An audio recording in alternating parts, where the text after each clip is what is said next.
امامت کو دیکھنے کی دو نگاہیں ہیں۔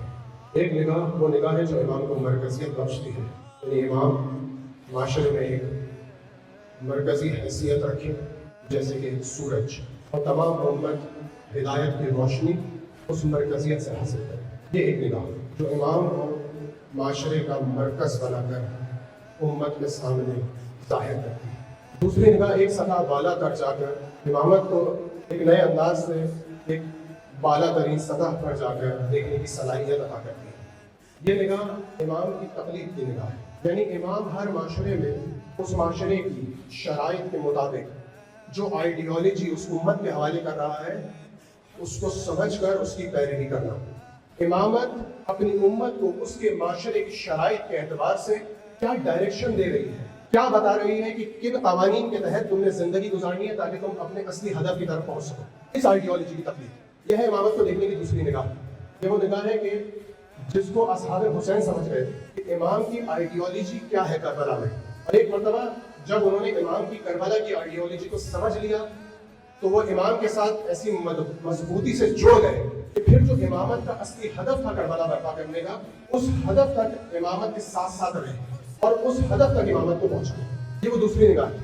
بس جب یہ دوسری نگاہ روشن ہو جائے تو پھر ایک اور نگاہ اس امت کی روشن ہوتی ہے کہ جس میں وہ امت اپنے امام کو اس ایسے مقام پر پہنچاتی ہے کہ وہاں سے امام پوری امت پر حکمرانی کر سکے۔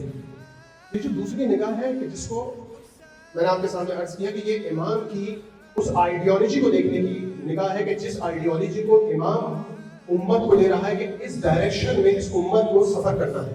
اس کا دوسرا نام معرفت امام ہے، یعنی حقیقی معرفت یہ ہے کہ امام کو مرکزی حیثیت کی طرح امام کو مرکزی حیثیت بھی دی جائے اور اس کے ساتھ ساتھ امام کے اس نظریے کو بھی سمجھا جائے جو امام اس دور کی امت کو دے رہا ہے۔ لیکن جب ہم یہ جوابات سنتے ہیں کہ امام نے کیوں قیام کیا تو ہمیں نظر آتا ہے کہ امت کی معرفت کی نگاہ اتنی بلند نہیں ہے۔ جواب یہ ہے کہ امام نے جس چیز کے لیے قیام کیا تھا کربلا کا وہ تھی حاکمیت اسلامی۔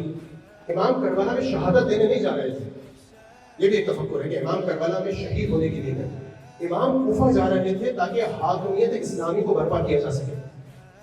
اس کے راستے میں کربلا برپا ہوئی، لیکن امام کا اصلی ہدف تھا حاکمیت اسلامی۔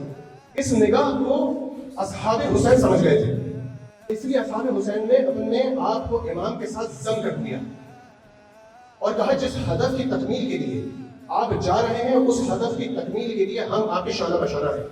اصحاب حسین کی یہ دو نگاہیں کامل تھیں، یعنی مرکزیت امام اور تقلید امام، یعنی امام کی معرفت۔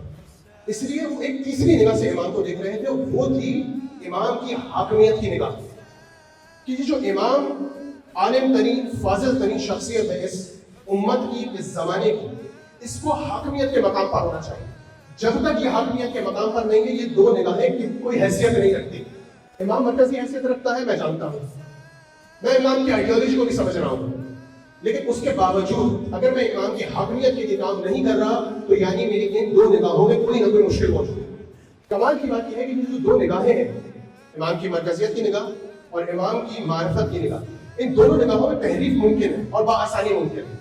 میں علی کو اپنی زندگی کا مرکز جانتا ہوں، لیکن کیسے؟ اسی طرح جس طرح میں علی کو سنوں گا اور دیکھوں گا، اور میں کہاں سے دیکھوں گا؟ جیسا علی ممبر سے بیان ہوگا، جیسا علی مسجد سے بیان ہوگا، جیسا علی کتابوں میں لکھا جائے گا، جیسا علی نوحہ خان بیان کریں گے، جیسا علی مرثیہ خان بیان کریں گے، جیسا علی شعرا بیان کریں گے، یہی میری مرکزیت امام کی نگاہ کو تخلیق کرے گا۔ اگر یہ نگاہ تحریف کر دی جائے تو اس کا نتیجہ کیا ہوگا؟ میری امامت کو دیکھنے کی آئیڈیالوجی ایک مرتبہ تبدیل ہو جائے گی۔ اب میں امام کو ایک مختلف آئیڈیالوجی سے دیکھوں گا جو ان تمام تعلیمات کے نتیجے میں میرے سامنے آئیں گے۔ ہمارے نصاب میں امیر کائنات کے لیے کچھ واقعات لکھے جاتے ہیں جسے ہم اسلامیات کہتے ہیں، اور آپ جانتے ہیں وہ اسلامیات کتنی تحریف شدہ ہے۔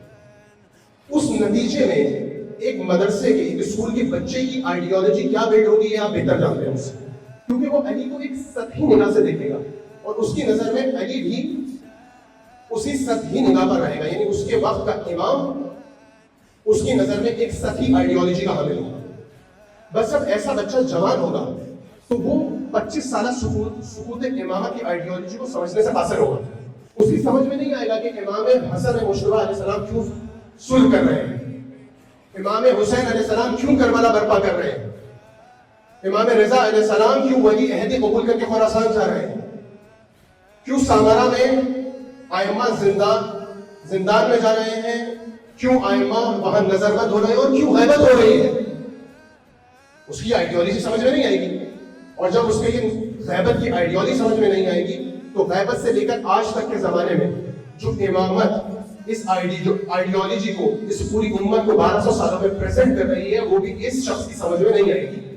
تو آج کے دور میں امام کی کیسی حاکمیت ہونی چاہیے یہ سمجھنا ناممکن ہو جائے گا۔ کتابوں میں علی کی صحیح معرفت لکھی گئی اور بیان کی گئی، شعراء نے صحیح انداز میں علی کو بیان کیا، ظاہر کیا معاشرے میں، نوحہ خانوں نے علی کا صحیح میسج ڈیلیور کیا، تو پھر وہ آئیڈیالوجی بلڈ ہوگی جس میں کامل امامت کی معرفت سامنے آئے گی اور اس کے نتیجے میں حاکمیت امام کی نگاہ روشن ہو جائے گی، جس کو تحریف کرنا ناممکن ہے۔ اور جو شخص ان دو نگاہوں کو کامل کر کے اس تیسری نگاہ تک پہنچا اس کو شکست نہیں دی جاتی، وہ شکست ناپذیر ہے، وہ معاشرے میں اصحاب حسین کی صورت میں ظاہر ہوتا ہے، اور وہ پھر وہ شخص حاکمیت امام کے لیے اپنی آخری سانس تک کام کرتا ہے۔ جب تک وہ امام کو حاکمیت کے مقام تک نہ پہنچا دے وہ سکون سے نہیں بیٹھتا۔ اس کو کہتے ہیں جہاد۔ یہ وہ جہاد ہے جو اس آئیڈیالوجی کے نتیجے میں سامنے آتا ہے۔ جہاد کا اصل مقصد وجود میں آتا ہے، پھر یہ شخص اٹھتا کھڑا ہوتا ہے اور کہتا ہے مجھے اپنے امام کو حاکمیت کے مقام تک پہنچانا ہے، وہی مقام کہ جس کو غدیر کے بعد امت جس مقام تک علی کو نہ پہنچا سکے۔ تو جو امام کی حاکمیت کی نگاہ کو اپنی نظر میں رکھتے ہیں وہ آج کے معاشرے میں آج کے علی اور آج کے حسین کی حاکمیت کے لیے کام کرتے ہیں، اور وہ حاکمیت الہی کو معاشرے میں قائم کرتے ہیں تاکہ آج کے معاشرے میں آج کے ولی، آج کے علی اور آج کے حسین کا ظہور ہو سکے۔